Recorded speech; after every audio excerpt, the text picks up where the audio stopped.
এগুলো বাইবেলে আগে থাকতে লেখা আছে যে তোমরা যুদ্ধের জনরব শুনবে।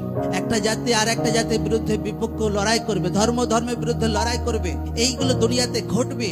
যখন এইগুলো দুনিয়াতে ঘটবে তো বুঝে নাও যে আমার দুনিয়াতে আসার টাইম হয়ে গেছে একদম। আমেন।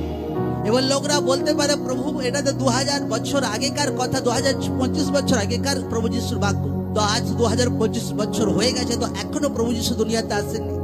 প্রভু যিশুর হাতে আপনার মতো ঘড়ি নেই। আচ্ছা এখন ভাই কটা বাজছে? হ্যাঁ এখন বাজছে 11:56। প্রভু যিশুর হাতে কোনো ঘড়ি নেই, তার কোনো টাইম লিমিট নেই। ঈশ্বর আমাদেরকে ঘড়ি দিয়েছে যেন আমরা রাত দিন যেন বুঝতে পারি, সময়কে যেন বুঝতে পারি। হ্যাঁ, ঈশ্বরের কাছে একদিন আমাদের কাছে সেটা 1000 বছরের মতো।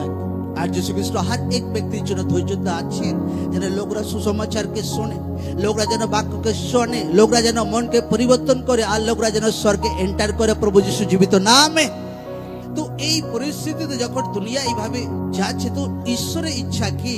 ঈশ্বরের ইচ্ছা বাইবেলে লেখা আছে 14 পদে, আর সর্বজাতির কাছে সাক্ষ্য দেবার নিমিত্ত রাজ্যের এই সুসমাচার সমুদয় জগতে প্রচার করা যাইবে, আর তখনই শেষ উপস্থিত হইবে। সকলে বলুক আমেন।